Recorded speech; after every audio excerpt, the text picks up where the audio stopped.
I could count on you. I thought we had a deal. I gave you all I had, put you in front of friends. It was me and you, for it was one of them. I introduced you to them, I should've seen it then. It was never about me, it's what I could do for you, what you could get about me, who I could introduce you to. I knew the truth, still there was nothing I would do for you. A fool for you, you break my legs, still jump through hoops for you.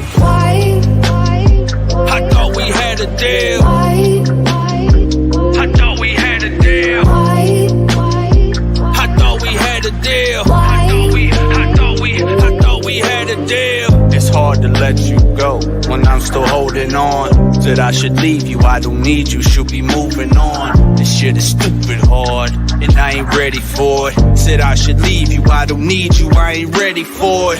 They weren't there for it, no, they weren't there, were they? They weren't there when she despaired to have her prayers working. She wanted to die daily, and I was 9 maybe. I'm on the couch with mom, talking about don't cry, baby. We'll be alright, baby. Yeah, we gon' make it through. I'm scared to death inside, but I know I can't let it through. I ain't know where to turn, I didn't know what to do. You gave me hope when there was none, I owe my life to you. I thought we had a deal. Leave me not ready to let you go. Let you go. I'm begging, don't leave me. Take anything you want, everything if you want it. You gave my life purpose before it had any. You gave me courage when I didn't have any. We were the best of friends before I had any. I gave you all I had. You turned your back to me. You set a trap for me. I never seen it coming. You had me blind to it if I didn't want to feel you numb it. You left my life a wreck, and I hate you for it. I'm still in love with you, and I hate you for it. What up, everybody? Welcome to St. John Live. My name is Mike St. John. I am in long-term recovery. My sobriety clean date's June the 1st, 2016. That's what God can do for you one time. Grateful to be back, man. I want to apologize for not being here last week. My little boy was sick, so I had to cancel. But we are back tonight. How's everybody doing? Let's get up in these comments, man. Let's hit that heart button. First off, I want to let everybody know that we're here, and we got a powerful story tonight. You know, I've been getting messages about bringing female speakers on here, and we've got one tonight. We have got live action tonight. Believe that. It's just crazy, man. You know, people will put you in position. Me and my wife was in Somerset, Kentucky Saturday night, and I spoke for some of my people's 5-year celebration, and I watched this girl get up and share a little bit of her story, man, and it was powerful. And she's the real deal. But I want to give a shout out to my page sponsor here, One Stop Phone Shop out of London, Kentucky, 606-657-2750. Josh Maxey, Darrell Hudson. Any of your electronic needs, Apple needs, iPhone needs, you break a screen, go check them out, man. If you're in recovery and you're looking to get a new phone, man, they will take care of you. Mention my name. And, not that I'm somebody special, but, we can get a little discount being in recovery, doing the right thing. I want to give a shout out here to Adam Larkin with GetLive.com. Adam is got his own clothing line, man. He's another one of my sponsors here. Go check him out on GetLive.com on Facebook. Hit the share button, man. Let's get this out to the groups. If you got a family member struggling, tag them in the comments or send them a private message, man. We've been on lockdown for too long, man. And due to COVID, we've been down 2 years.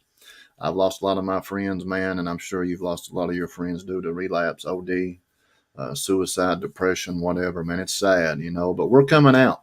We are coming out, and we're going to come in hot. You hear me?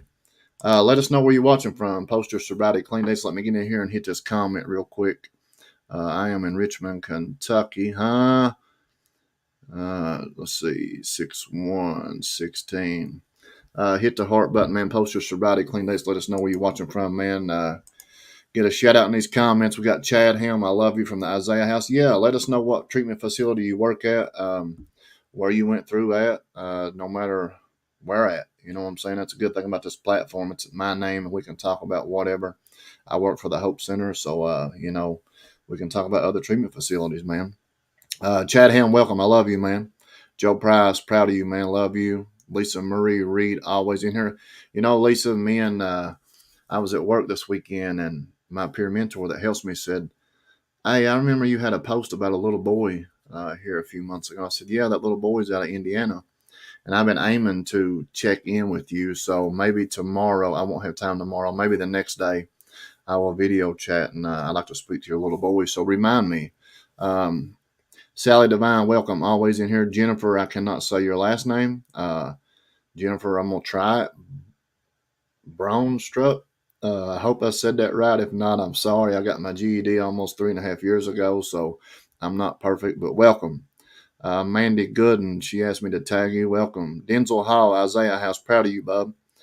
Let's see, Gary Baston Jr., good evening, everyone. Good evening. Heidi and Greg Kissick, welcome. Cameron Arnold, welcome, dude.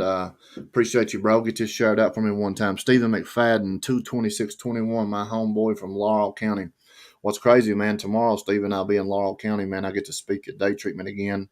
I do that once a month, speak to the children. It's at the last block on the house, and I get to go in Laurel County Correctional Center, man. And, hopefully I can carry a message tomorrow if God's got it. And, well, did it. Brandy Baxter, welcome. Hit this share it out. I don't know how to share it to your group. I can't do it from where I'm at, so you're more welcome to share it to your group.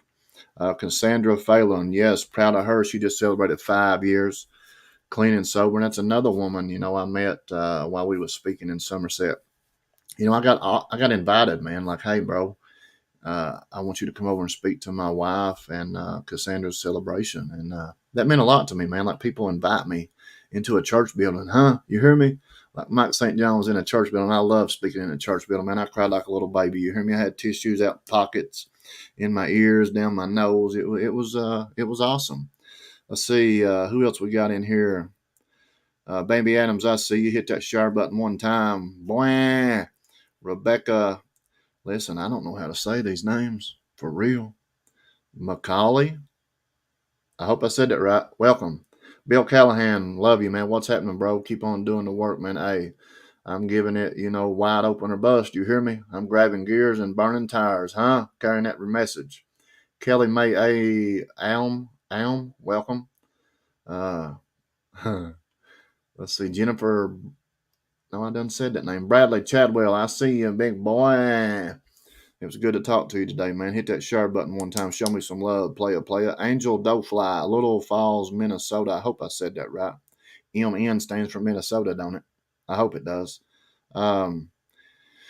Gary's watching from the Oxford House in Clarksville, Indiana. That's what I'm talking about, bub. Welcome. Jennifer works for Sky Hope.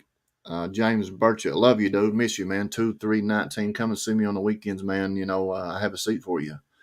Be nice to see you. Kevin Lee Cantrell, welcome. Bev Stamber, welcome. London, Kentucky. Where we at here? I hope I didn't miss nobody. If I did, I'm sorry. These comments are like rolling right now. But anyway, let me get down through here. Where we at? Grateful Marie St. John, I welcome. She's got her girls down here at the the recovery home. They're tuned in tonight, and I love you, babe. Thank you for everything you do. You're my rock. You're my boss, and you're my wife, huh? I love you.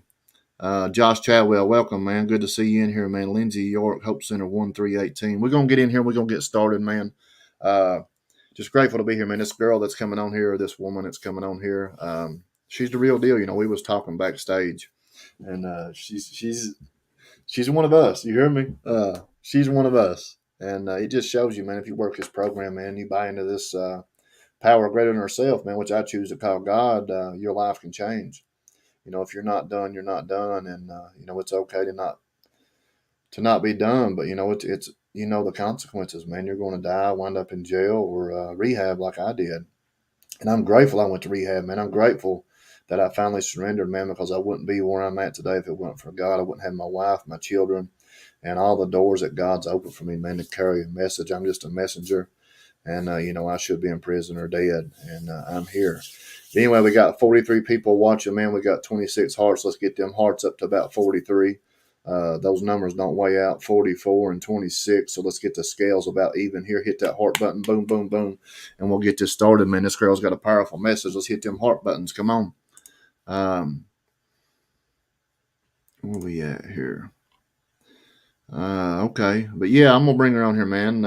Let's introduce Erica, and then we're gonna chop it up for a minute. And she's gonna share her story. There they go, 32 and 42. We 10 off. Come on, keep them rolling. Keep them rolling. Still waiting on you. 33. Keep coming. Come on with it. All right, I'm gonna bring her on here. What up, Erica? Welcome. Hey, Hey, can you hear y'all me hear now? me Come on. okay? I hear you loud and clear, girl. What's going Okay. on?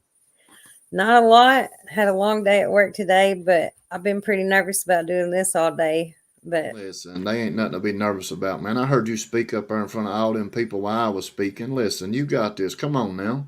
it's a lot easier when there's more people. Well, just they are. There's 40, 42 on here. They're watching. They're just not, in front of your face. But no, like I was telling them, man, I heard you share a little bit up there in the church house, man, and it was pretty powerful. I liked it. Something about you, man, your spirit, your story is, from what you spoke on, you got a crazy story for real. Yeah. Would you believe No, that the first thing that people always have told me is when I first met you, I didn't like you. And that's become the like number one thing that I get told is when I first met you, I didn't like you. And I always thought there was a problem with me. well, Like listen, something fundamentally wrong. when I first met you, I was trying to go to the tanning bed, and you had the door blocked, wouldn't let me get through the door to go to the tanning bed. And you tried to say, "Hey, who do you think you are?" I said, "Well, who do you think you are?" And you knew who I was, but I didn't know who you was. And you said, "Well, I'm Erica." I said, "Well, Erica who?" On Facebook, Erica. Nah, I'm joking. I was like, whoa, that's a stretch, isn't it? Yeah, I stretch the truth. I'm sorry, y'all, huh? Well, I'm fables. not perfect, but no, just I'm glad to have you on here, man. A female speaker is powerful, man. A lot of people say, man, we need more women speaker on here, and just something told me to. I think I asked you at the church, "Are you ready?" And he's like, "Yeah." So I hit Yeah. you up the next morning. I said, "Hey, let's go, let's do it." But yeah, just kind of it's you. Tell you who you are, where you from, your sobriety clean date, and let's Yeah. rock and roll. And I may interrupt you a few times here, but Okay. it's your show, it's your time to shine, and I'm proud of you. And come on with it, huh? All right. So I got prayed up before I got on here. But so I'm Erica Gentry. I'm originally from Yuba City, California. I know it's a place nobody's ever heard of. It's near Sacramento. Um, and my sobriety date is January 2019. And I'd like to tell you that because the next day is my son's birthday, that I got sober for him, but that just ain't my story, Oh, I'd like to say it's because I was a good mom and decided to get my life right, but that ain't real. I woke up in jail like 14 days later. I went to jail later that day.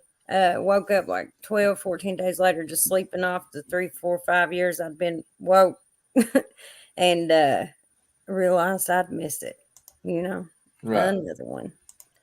And so I don't know. That's my sobriety date. I count that day because I did have drugs on me all day that day and didn't use. I was done. But the process that God took me through to get me there and to get me where I'm at today, um, it was just like there was a lot of lessons in it, and He left me clear cut signs to let me know that why He was doing what He was doing, what my purpose was, and what I was going to be doing. Right.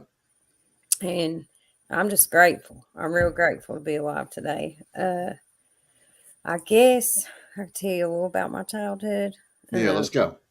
I had two of the best parents in the world, man. Their birthdays the same day, 2 years apart. They was born 3,000 miles apart. Still found their way to each other. I had a great upbringing. Nothing weird that I thought. My dad was a bartender, and he was my best friend. Like even as a baby, I would hunt him down if he left the house. I would take off and leave. As like an infant, my mom used to have to take me down to the bar that he was working at, so that I could be around him, or I wouldn't sleep. I'd scream all night. So the sound, loud noises, people fighting, people singing, pool balls breaking, that lulled me right to sleep. Um, and that was normal, Yeah, I thought it was. I had a lot of love growing up. My dad and mom pretty much got along my whole life. They might, you know, cuss each other a couple times, and then it was over. You know what I mean? There was no fist fighting, none of that craziness. Those good parents. My brothers and sisters are a lot older than me, so I've never really been around kids. Never liked them much. Never wanted any, and then that turned out to be not what happened. But we moved out to Kentucky when I was about 5, the first time, and we just was my parents was poor. We was poor out in California, barely surviving. We came out here. My mom got her GED. My dad started working, and they pretty much worked and made sure I had everything that I needed, most of what I wanted. And as soon as I got out here, I realized I was a lot different than the other kids. They had these little things like little clothespins, and if you was good, you got your clothespin on a happy sunshine, and if you Yeah. was a bad kid, you got it on a little sad raindrop. That's me, sad raindrop, every day. No.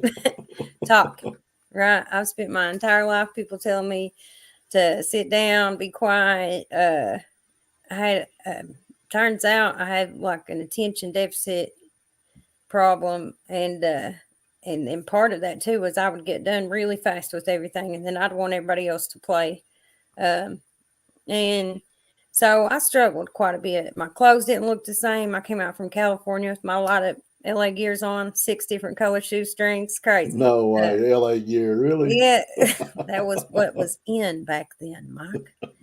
Uh, and I just always felt different. A lot of alcoholics and addicts talk about that, but I genuinely felt different.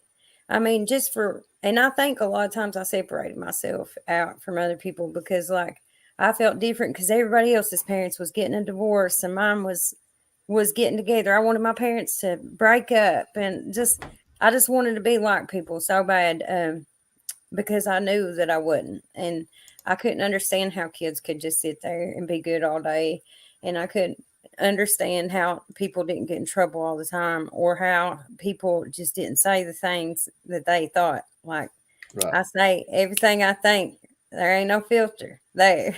So, Mhm. um, and the cool thing about recovery is I've been able to utilize that. I've learned to pause and stuff, but I've been able to utilize some of that to my advantage. Just as far as like reaching people, because there turned out to be other people out there that felt the same way that I did. Yes. And that's the biggest me too that I've got, is that there ain't nothing wrong with me except for that I'm an addict and an alcoholic. There ain't nothing Yes. wrong with the fact that I like to talk a lot. There ain't anything wrong with the fact that I like to share my opinions sometimes. You know what I mean? Yeah. And and like, you know, but I always felt like something was different. I could always talk to my parents about everything. They had that, rule: if you're ever out and you're doing something you shouldn't be doing, but you need a safe way home, call. And, if you could find a payphone at the time. And No. so, like, they were pretty cool about stuff, but I didn't ever want to disappoint them. So, for the most part, I lived life really sheltered.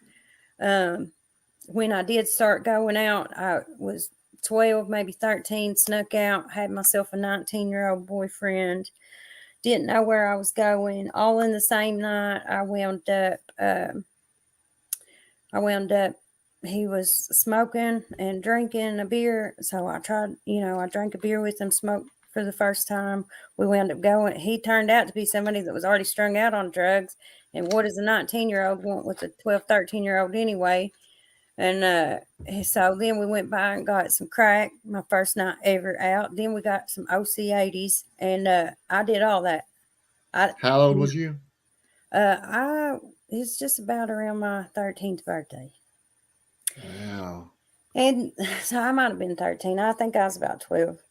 Um, and I didn't realize what other girls my age were doing because they talked a lot, but turns out they wasn't doing stuff like that. Needless to say, I'm not going to focus on it a lot because I've moved past it. But that night I wound up getting raped. A lot of stuff really happened to me that night. And, you know, um, that changed me. I got kicked out of school permanently for fighting over that situation. I got kicked out in Estill County. My parents had to up and find a new place to live. We went to Rock Castle, started my life over there, where I went from playing ball there. I decided I was going to be somebody completely different. I learned my back handspring in 2 weeks and became a cheerleader and all that, like, just completely changed my image. And in a lot of ways, Mount Vernon saved my life, you know. Anyway, I still, like, I didn't grow up with none of them people that I was in high school with. I wound up starting dating a boy from Madison County, and we wound up getting married. We dated for like 2 years. We wound up getting married while I was in high school. He went to the war, and I stayed here with my parents. And, you know, I just didn't feel like anything mattered anymore because, like, a little girl grows up and their parents teach them, savior, virginity, all that stuff. And once that's gone from you, you don't, like, if you don't talk about it, have some therapy. If you hide that, that's gonna manifest in other ways. And for me, I Yes. felt like there was nothing else that I could do. Uh, I was always gonna be just tainted, used up, no good. So I started, you know, having sex at an early age. I thought that that's what I needed was validation in that. Um, I did a lot of things I wasn't proud of in high school. Even when I was married, my husband was in Afghanistan, straight piece of shit, cheating on him 24/7, lying about it. I think I made it through his first deployment, but not his second. And, like, you know, you don't know how to be married at that age. You know what I mean? And so after that, I moved on to girls, and I met my first girlfriend. Uh, Wound up coming back from Georgia. I was staying down there whenever my husband would come back, and I came back from Georgia. Um, got a divorce. All I asked for was my clothes, my car, and my name, and I drove back here. So I was about 18 when I got my first divorce. I met, like, I started hanging out with some people that I really looked up to because they were ahead of me in school, and they were really smart, and they were on every page in the yearbook, and, like, they were really known for how smart they were, like valedictorian, salutatorian of their class, the captain of my cheerleading squad, one of our best football players, and, like, they was all hanging out with me. It was cool. I finally felt like I fit in, except for every night when I'd lay down because I couldn't hang no more, they'd be up, and I didn't realize they never went to bed. And I wanted to jump on into this pretty quickly because there's a lot of stuff that shaped the way I felt about myself. And that resentment that I carried on the boy that raped me, I carried that for 19 years. I let it shape every decision I made, whether I admitted it or not. But carrying that resentment, it about killed me and people around me. So I started dating one of the girls in that group, and we were so toxic for each other. Um, with that group of people, I tried meth for my first time. And, all the commercials back then would be like, meth, not even once. And I tried it, and I was like, what's so bad about this? You know what I mean? Like, I feel like I can sit here and be still. I can listen to these people when they tell their stories. I don't feel the need to interrupt. I don't feel the need to talk. So I sat there 7 hours straight. I didn't pee or nothing. And and then I was like, this is a miracle drug.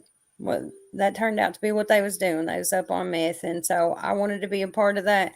And I started doing it. And within about 2 weeks, I dropped some serious weight. But I was looking what I thought was good, And that started an unhealthy cycle of obsessing about my weight, obsessing about what I look like. We had them flip phones back then, but I'd be taking pictures of myself like I'm so cute, and we was having a good time.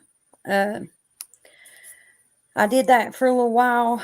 I remember I'd get so out of my mind, I'd tell people to meet me right down from my house. I lived out Scaffold Cane, and I'd tell them to meet me 15 miles away, in town, thinking I lived there. That's how out of it I was. And then I would be like, wait, what? you know? And so I fell in love with meth. In fact, I believe they say you got three loves in your life, and I believe that was my first one. And so I started running with him. Well, meth back then, it was real expensive and hard to get. And we had this one dealer we went to. One night, he said, he had some coke. And so we tried that, and we didn't like it compared because it didn't last. But Yeah. so that night, we went back and got some more, and that we was wound up being the last people to ever talk to him alive. So they questioned, my girlfriend, my best friend, on all that.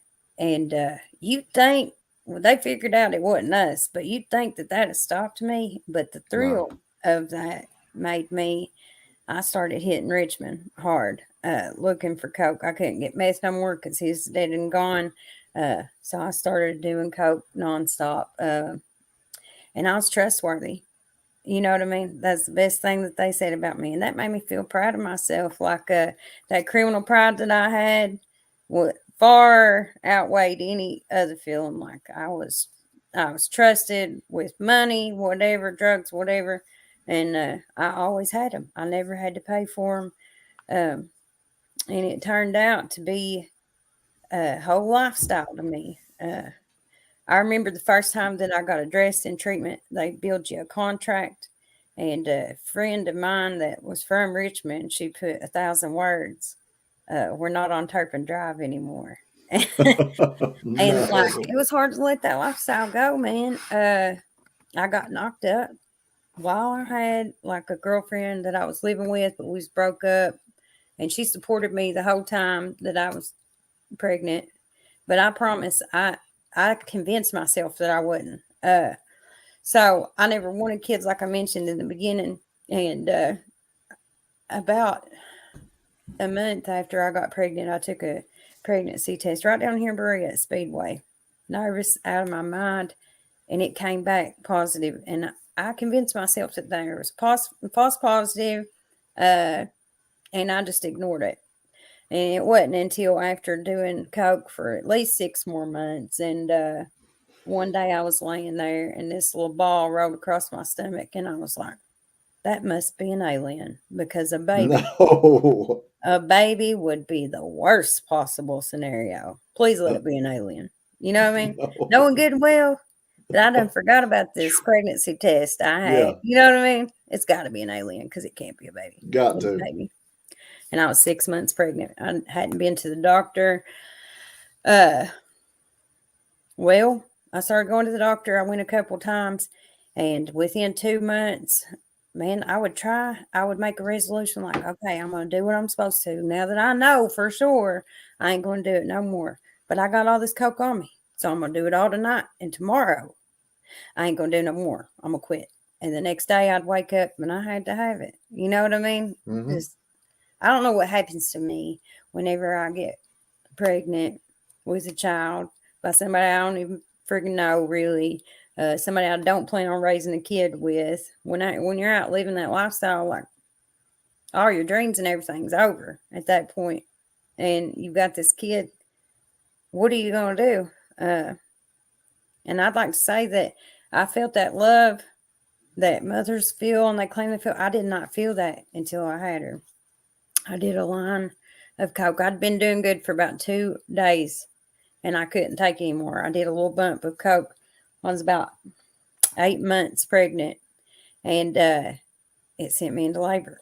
And I was up on South Irving Street up there in Richmond, and I had an 8 ball, and I was like, my water broke, and I was like, well, I'm gonna go sell this, and then we'll go to the hospital, and I did.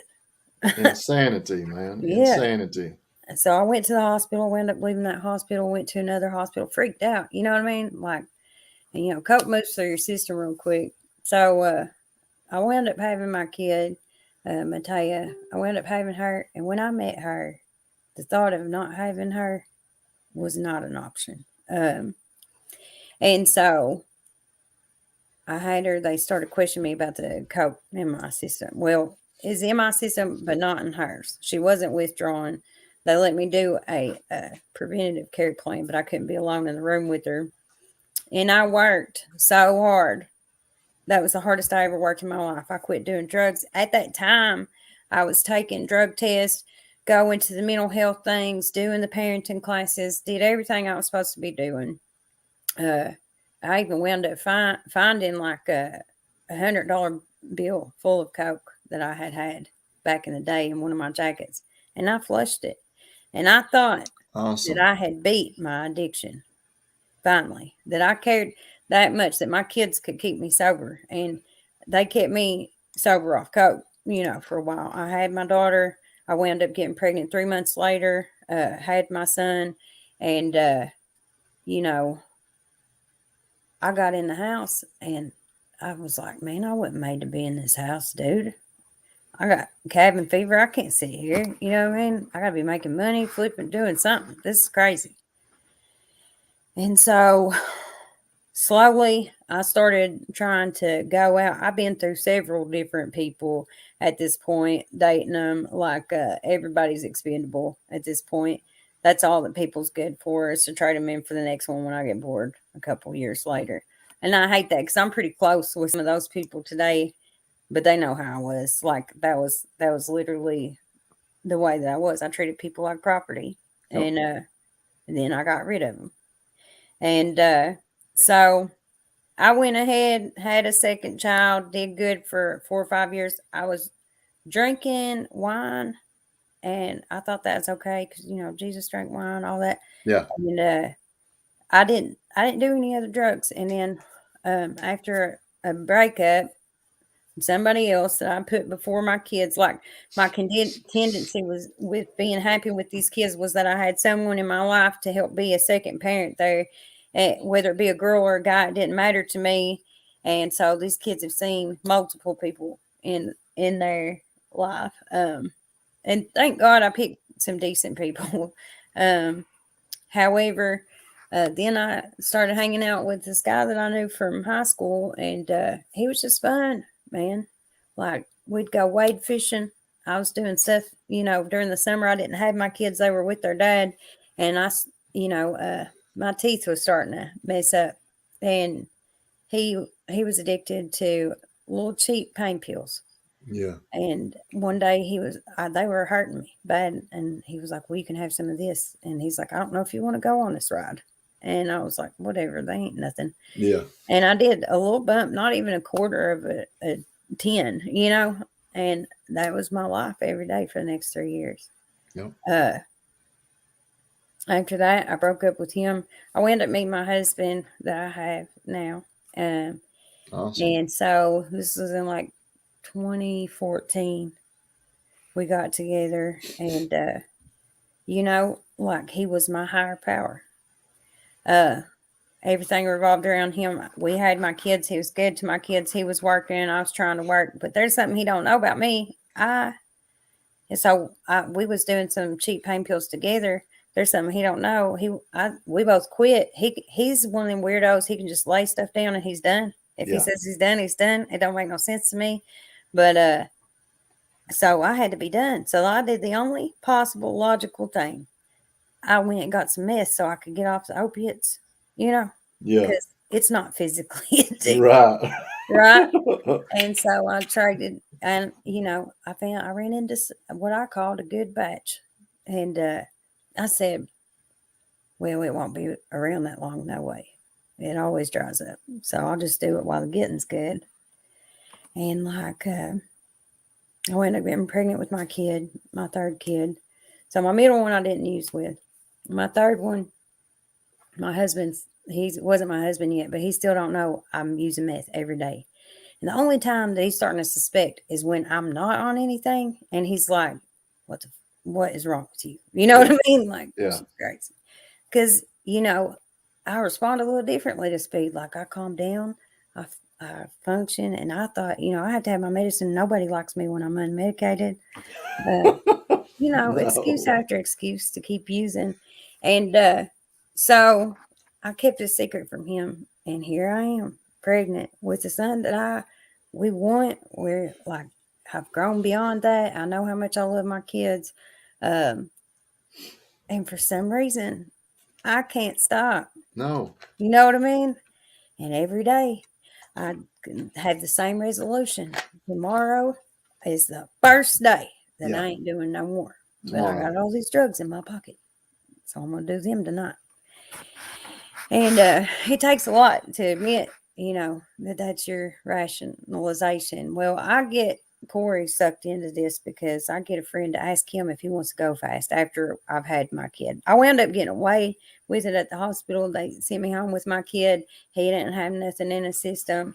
I quit like 2 weeks before I had him. And then the day I left the hospital, I was back on dope.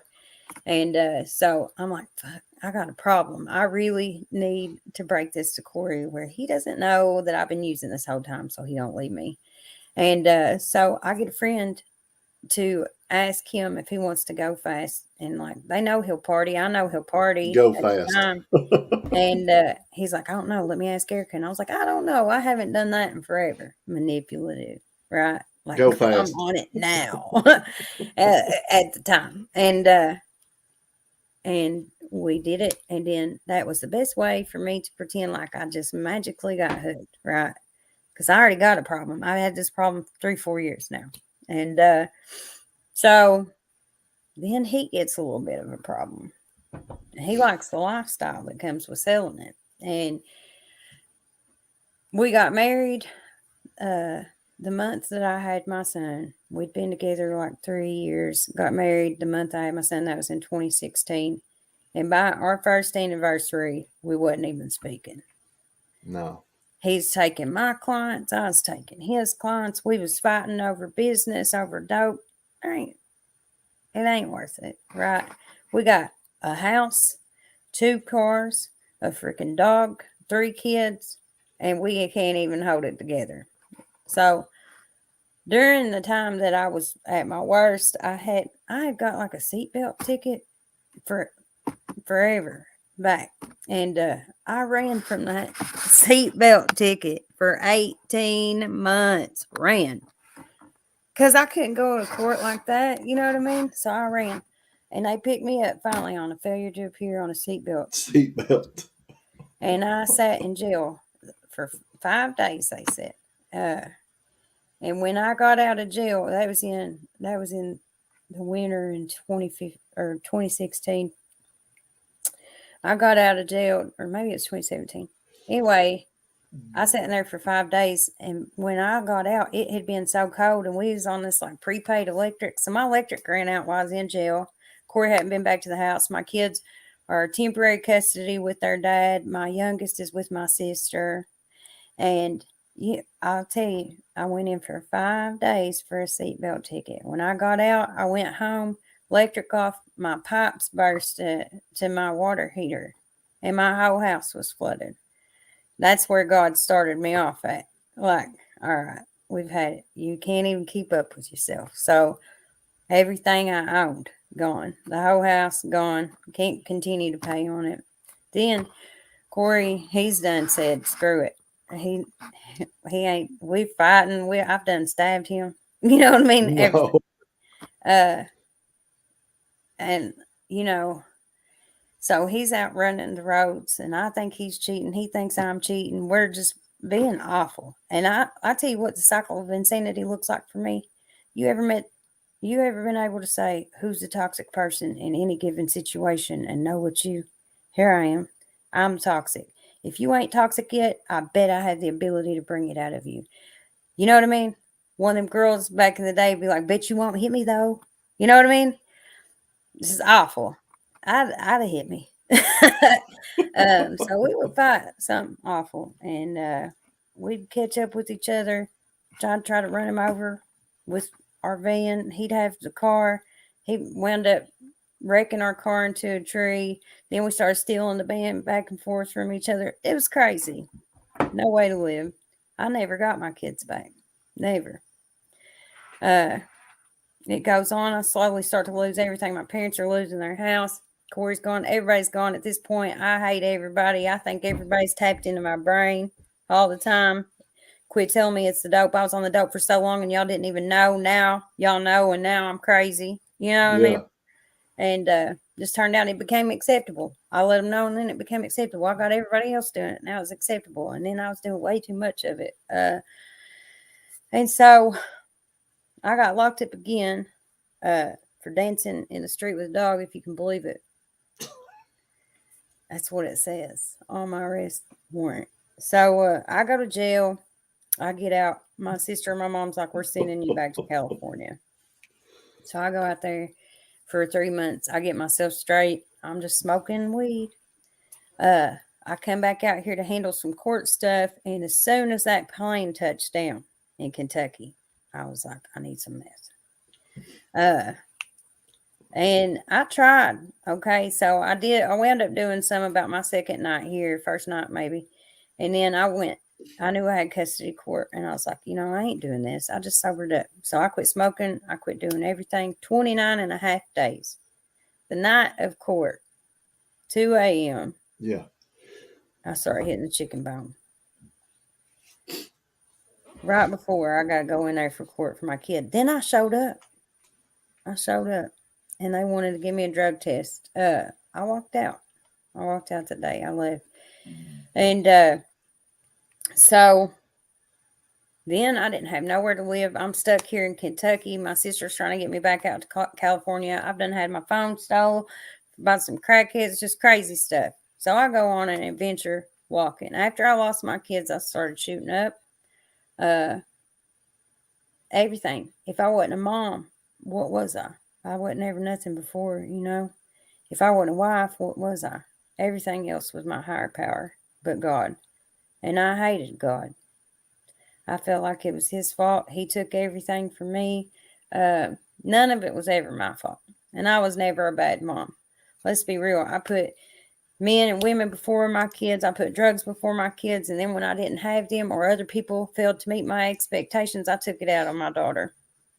And that's something I can own up today. It took me dropping a fifth step to be able to admit that, some of the stuff that she said in her CPS case, hey, it was true. And today I forgive myself for that. I'll tell you what led me here. I was walking on January the 6th, and I had dope in my bra all day. And I was done doing it. I didn't have nobody left. I burned every bridge while I was standing on it. Crazier than hell. Nobody couldn't stand to get high with me, even because I was just like talking to stuff that wasn't there at that point, following words into the woods, words in the air that I was seeing.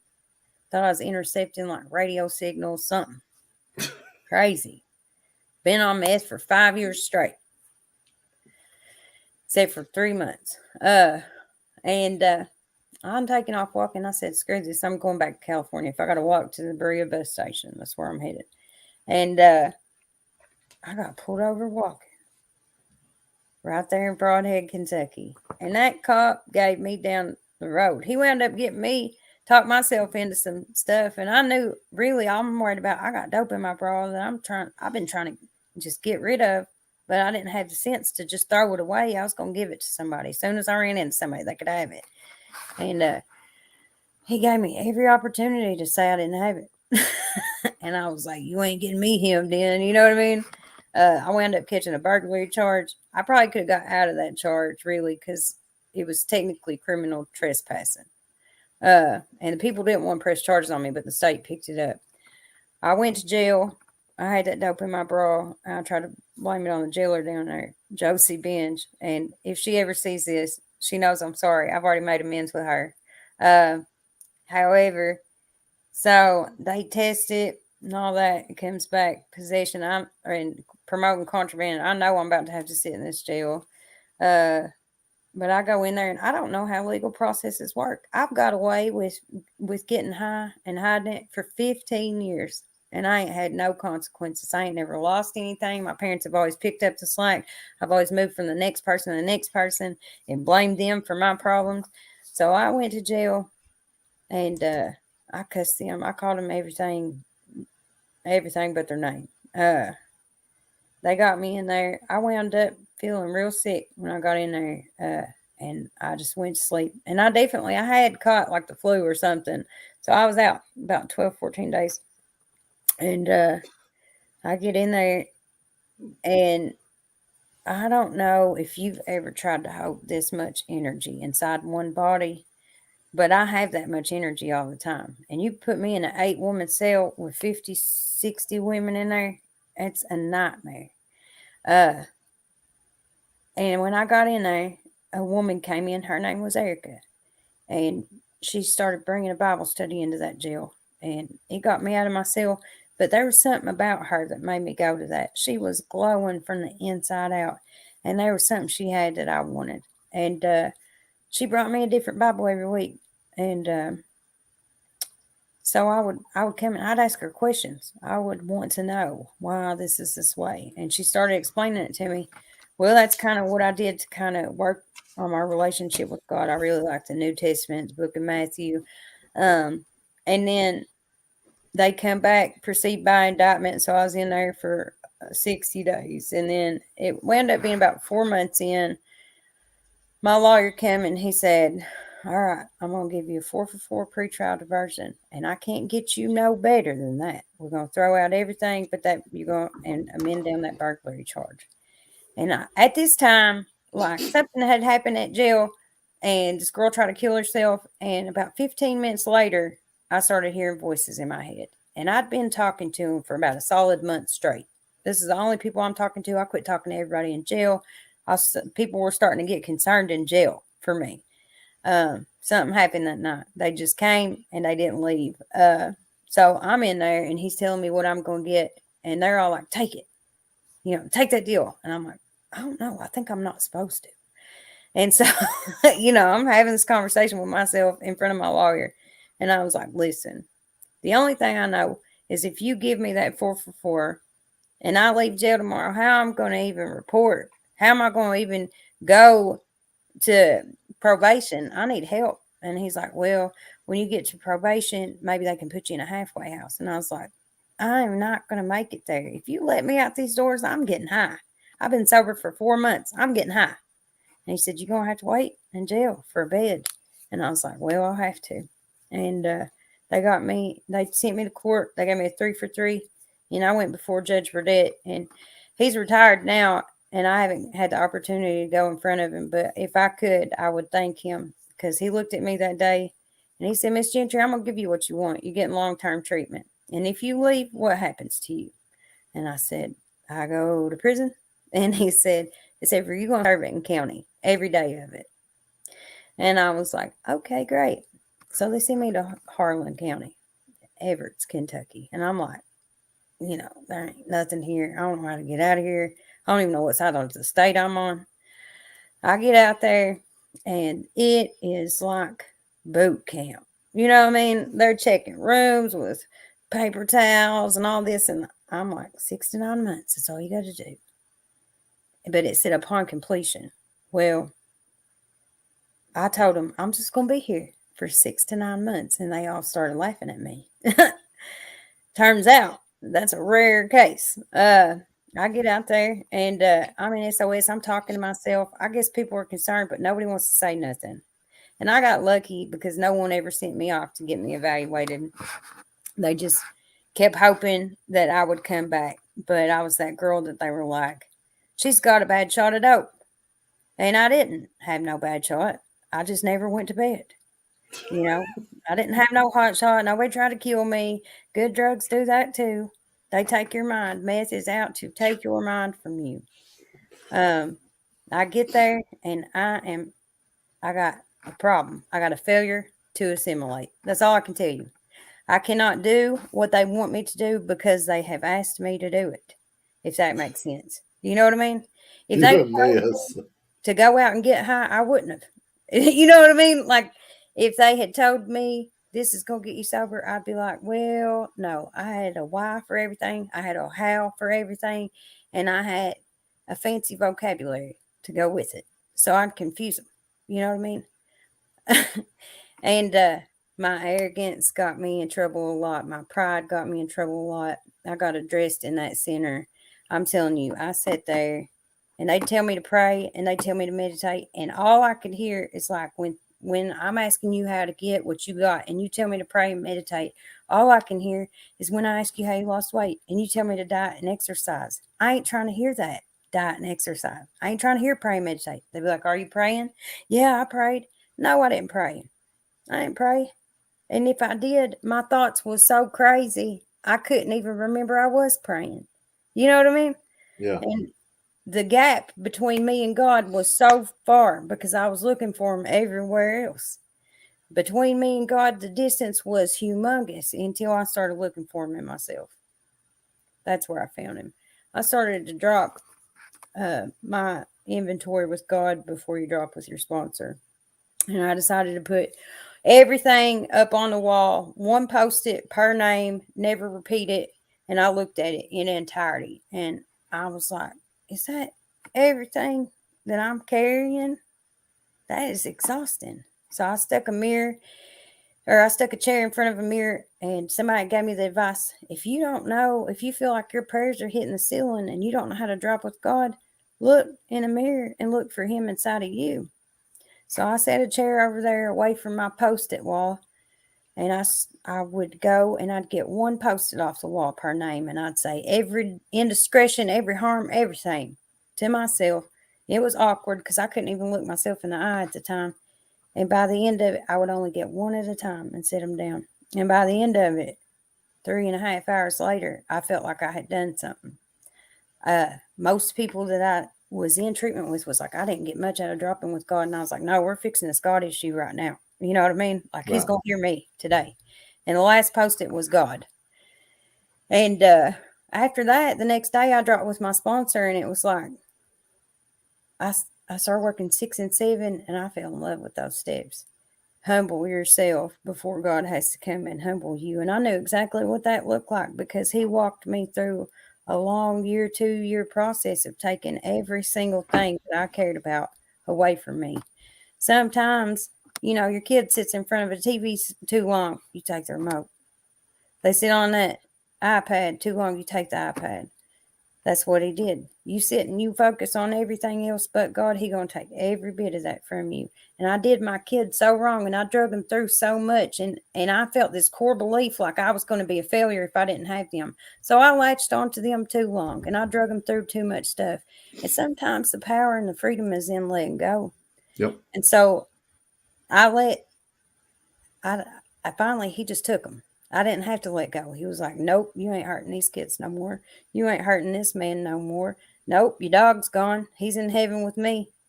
Family, my parents getting a divorce after 31 years. A lot of it I had something to do with. And so I had to get real with myself in there. And I got addressed in that community, big, long addresses, 8 times in the time I Wow. was there. It took me 12 months and 2 days to 12-step that program. And I decided I didn't have nowhere to go and didn't know what to do. And God was not telling me. So I decided that meant to sit still. I sat still.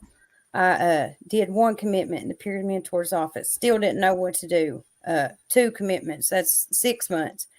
Third commitment. Don't know what to do. Now I've got the MTs and phase. Still don't know what to do. Did an extra month that you're not even supposed to be allowed to do there. And finally, they said, Erica, you thinking about a date yet to leave? And I was like, you know what? Friday. I'm leaving Friday. I'm getting a job that day too. And I done moved out into a sober living, was coming back and forth being a peer mentor. I moved out. I went to go get a job. They told me they done filled the position. The girl called me, or called the person interviewing me while I was sitting there, and she said she wasn't going to be able to take the job. They gave me the job that day. I left as a client that day. I started working at the Huddle House, and then about 2 months later, I prayed, and I was like, God, I want to work in recovery. I want to help other people. And they hired me on about 2 months later. I paid off my restitution, everything. And I'm like, okay, I got the job of my dreams. This is where I want to be at here in Harlan.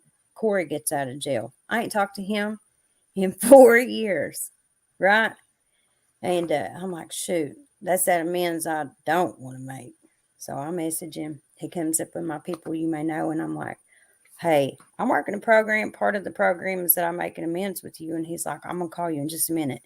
And like, my stomach fell out my butthole. You know what I mean? I was like, what, in a minute? You know what I mean? Like, it says wherever possible, not whenever possible.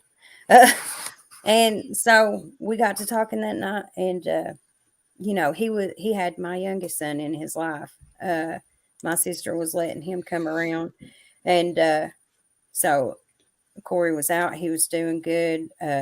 He's getting to see my son, and they offered for me to see my son here. And I ain't seen him since he dropped me off at rehab with my sister for 2 years. Um, and so I come down here to see him, and God was like, "That's where you belong at."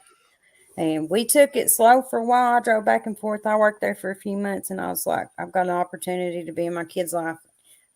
I can leave my most favorite job that I've ever had in my life on a whim, not knowing if I'm gonna have a job or what, uh, and I can have my kid in my life."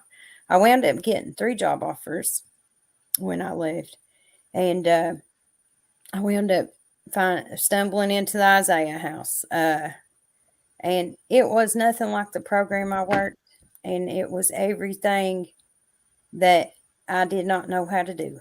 Compassion instead of consequences, showing people love, and a faith based program. And I was like, I'm gonna have some serious deficits in this place. Like, I am already the black sheep. And I came in there, and that has some days I am purely there because the people I work with have become my family. When I go to work, working with them, same as in Harlan, like I felt like I'm going home every day. Them girls keep me sober. They keep me humble. And that's not to say that I don't have to work a pretty extensive program myself. I just had to recently get on my own tail about making sure I'm going to meetings, not just the ones at the house, going in person, not just Zoom. And so I've been trying to step up doing that. And like I found that sharing my story, like when I get up in front of a lot of people, that is the closest that I feel to God spreading his message through me. And once you're living your plan and purpose that God has for you, you can never do nothing else. I can't be happy doing nothing else. I'll settle for less pay, uh, doing the dirty work I don't want to do, uh, in the trenches, whatever it may be, in order to get just, stand up there and teach class to them girls for 45 minutes, knowing that the way that I'm bringing them the message ain't no way that they've heard it yet. And that's just been my mission, is to just get to that little place in the day where I get to have one-on-ones with my girls or teach class. And so all that other stuff, is worth it. I suit up, I show up. God has restored everything that he promised. Things that I had said, okay, I know my relationship's done. I know I'm not going to be a mom. I've made peace with that. All I can do is work on me, focus on my sobriety. And I don't know, God has put that stuff back in my life. And, you know, when I first was getting sober, I wanted to force everything. I wanted my hands to be in everything. And the one thing I've learned is if it's God's will, you can't stop it. Nope. But if it ain't, you can't force it. And so today, I just do like this big book talks about. It talks about doing what's in front of you to be done and leaving the results up to him. I know today that like I am truly free on the inside. I have went from a place where my anger controlled everything about me to you have a hard time getting me mad today. Because you don't control me no more. My anger don't control me no more. My control does not control me no more. I've gained so much more in sobriety than just being drug free, man. Because hey, I lived a few years not using drugs and I was miserable. Yeah. And I know that I'd be miserable if I went back out now, you know. Truly, this big book, I got in it and I hustled trying to find some spiritual high in this sucker and in this program. Like I tried to go continue trying to find a high I was never gonna get again. And if I find myself in a place where there ain't no recovery, please believe I'm bringing it with me. Yeah, boy. I promise you, I'm bringing it with me. People can be talking about stuff, and I'm like, all I know to do is talk about recovery because that's the only thing I know that works. Yep. That's the only time I'm ever happy.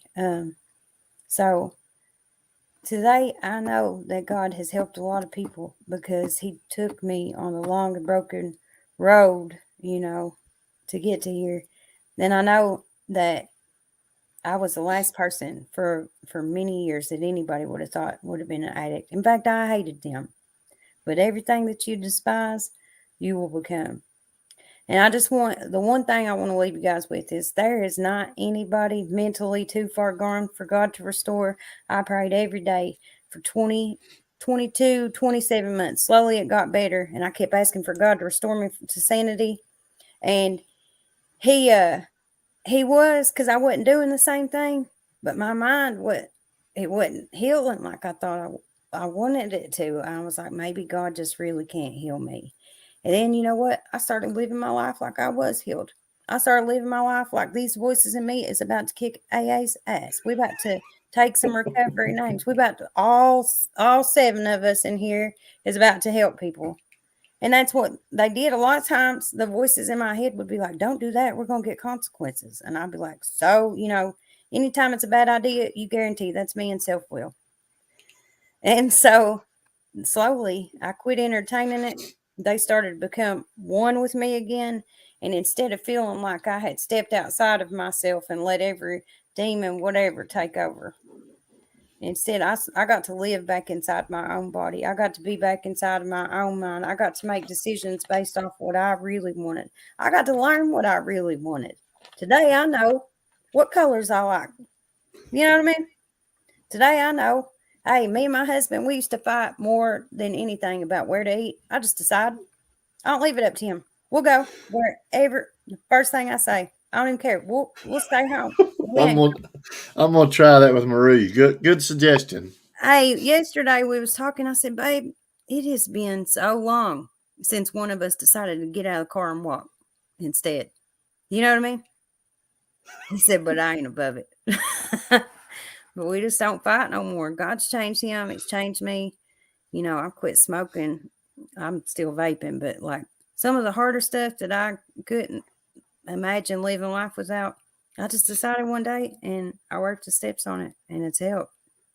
Going to the gym, doing things that fulfill me because my self care is important today.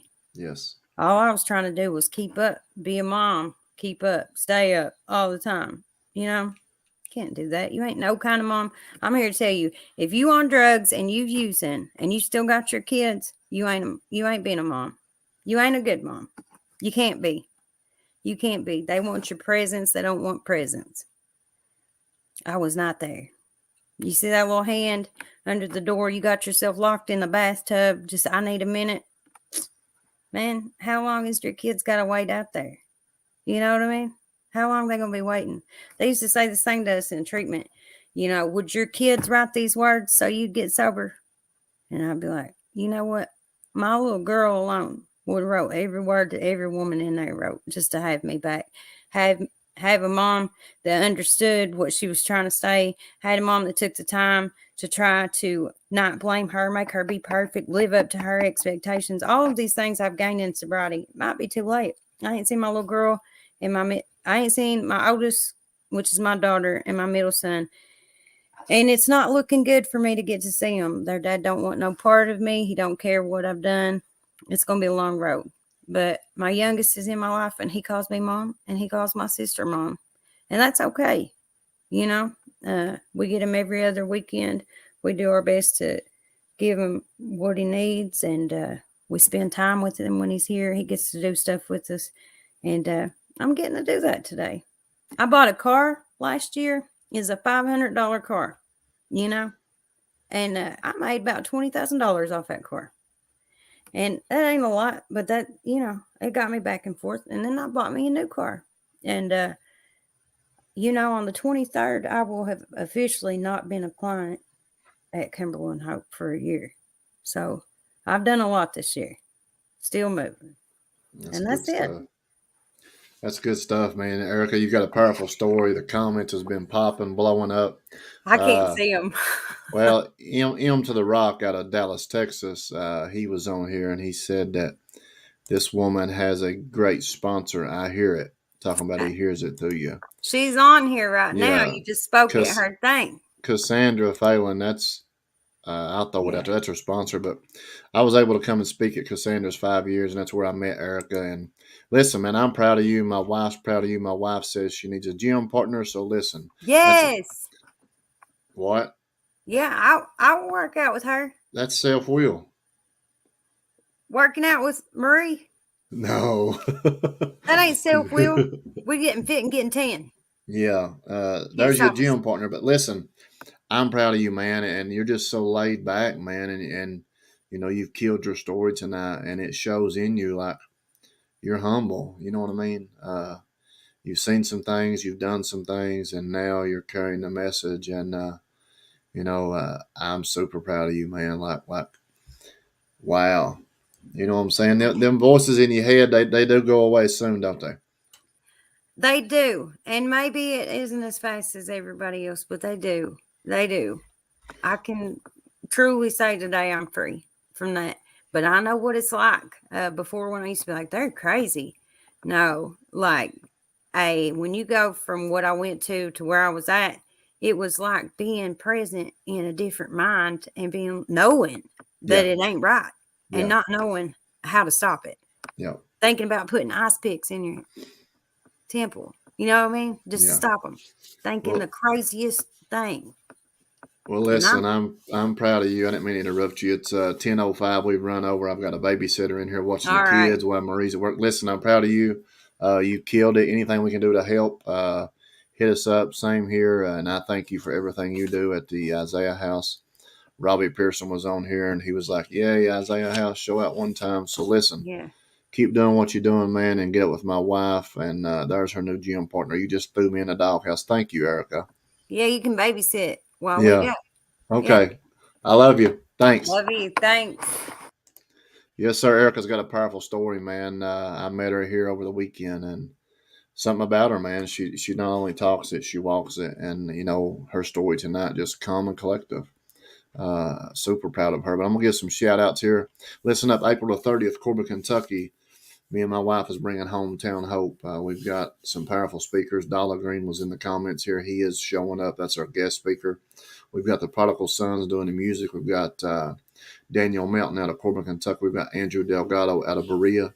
They're going to be playing some music, man. It's a free event. Come out. I am actually going tomorrow to pick up a special item we are going to raffle off during the rally. It's $5 a ticket, and I'll be making a post about it tomorrow. But it's about a $900 value item. So $5, you're buying a $900 value item. That's a good deal. So, and I'll be sharing more about it, man. But I'm gonna get in these comments, man.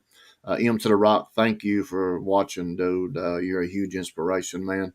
Cassandra Phelan in here. Pete, I can't say your last name. I'm sorry. Bev Stamper. Debbie Smith, Christy Boney here in Madison County. I love you. Thank you. Corbin loves his car. And that's what's crazy about the recovery community, man.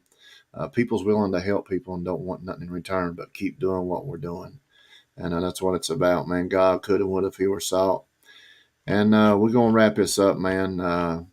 If you need help, man, if you're struggling, suffering, depressed, feels like your life's in neutral, man, pray about it. Meditate, as Erica said. And, you know, sometimes it feels like it's not working, but it does, man. Reach out. Me and my wife, Erica, anybody in these comments, man, we'll talk about it. And you're never alone.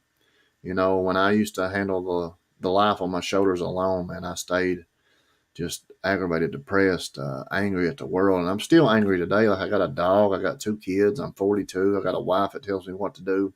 But you know what? It's part of life, man. I'm learning to be a father and a husband, a faithful husband at that. And I'm learning to be a friend, man. But, you know, if I can do it, you can do it. If Erica can do it, anybody can do it. Like, she was crazy back in the day. You hear me, Robbie Pearson? I see you. I love you, my man. But listen, we're going to roll out, man. We had, I think, 60 people on here. We got 75 hearts. That's enough for tonight. But I will see you all next Monday night if the good Lord's willing. And we love you all. Good night. You ain't got cold chill, something's wrong with you. Gotta know it. You in the wrong building. Know where to turn. I could really use a friend right now. Yeah, I just need a friend.